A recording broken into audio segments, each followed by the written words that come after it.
The whole day has been spent waiting for buses, waiting for waiting rooms to open, just waiting for everything. I'm in the waiting rooms are open, so I've stopped waiting for the waiting rooms. I am now waiting to board the ship.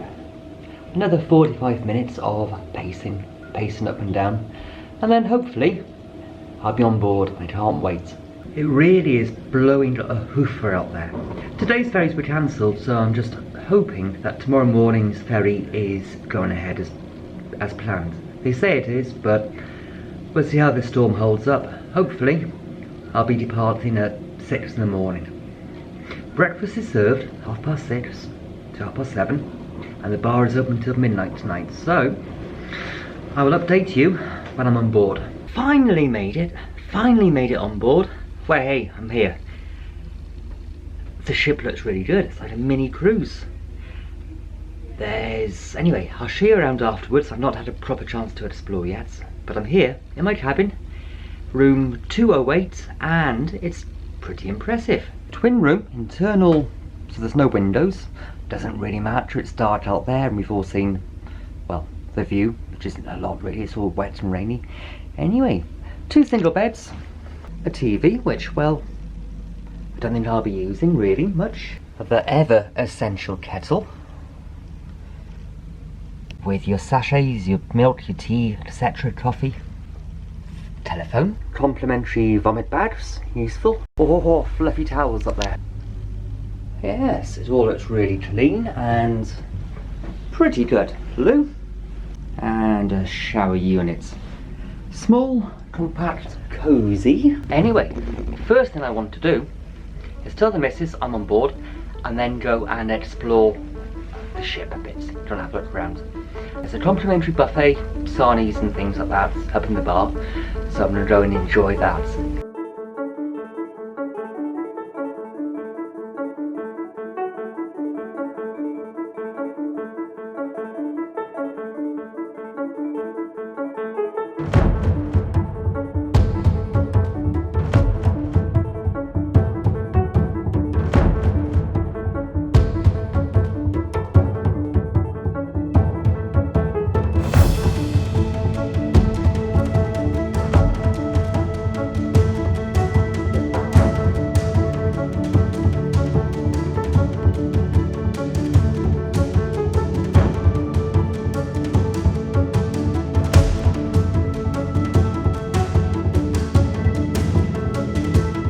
So far, I am really impressed with the ship.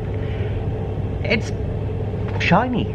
Everything about it is shiny. But mind you, it's only about a refit a few weeks ago, so it should be shiny. I am looking forward to the breakfast tomorrow. There's been some complimentary Danish pastries and pain au chocolat and sarnies, and teas, coffees, whatever, down in one of the lounges. Fantastic. Not that much, but enough anyway for nibbles when you first come on board. Haven't eaten all day really. Coffee and a few pints, but no real proper food, so I really appreciated it.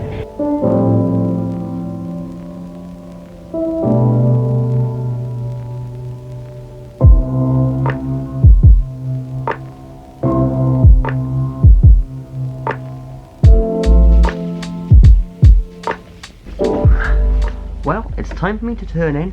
Been a busy day. Well, how did I sleep? Really well.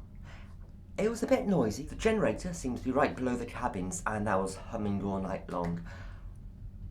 But I'm sort of used to that. I've stepped on many boats and ships, and that hum just does help to send you to sleep. The teacups were rattling though a bit. There's this vibration, and the teacups were too close to each other, and they just rattle all night long until I got up and moved them over. One thing that did annoy me this morning, I went to turn the kettle on and it wouldn't work. I hadn't used the kettle last night because there was complimentary coffees and things in the lounge. Anyway, the kettle didn't work. Put me into a bit of a bad mood because I like to just, especially when you stay in a B&B, I had to reach over, turn the kettle on and have your morning cuppa in bed. Couldn't do that, so I had to wait for my morning brew with breakfast. Breakfast, very reasonable. All you can eat. I'm still eating it. I'm still halfway through. I've had 3 courses already, going to go back for more now.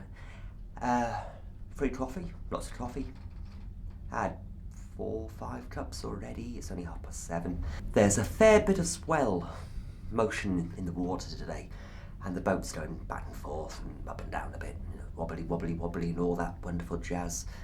A few people are turning a bit green, but I'm enjoying it. I do like that momentum of the water and the boats, it just feels fun. Oh yes. Oh.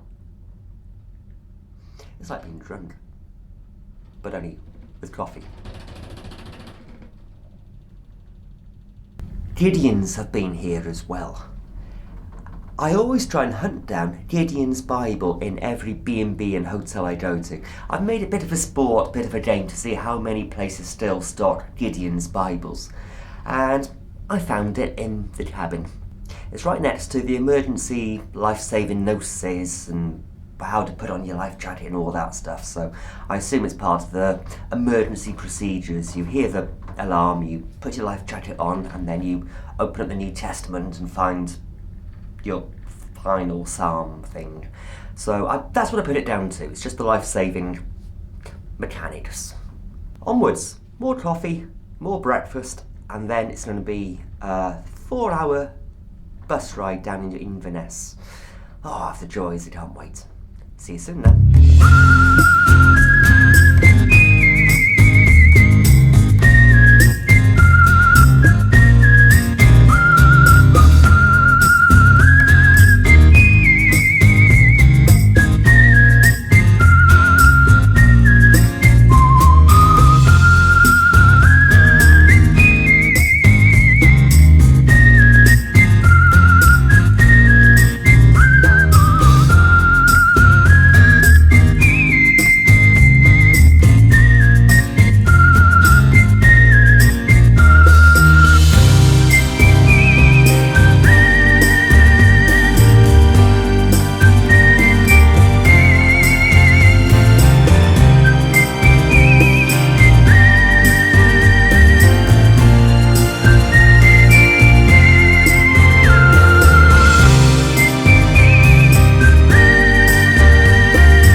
I'm in the B&B that I'm staying in for the next 2 nights.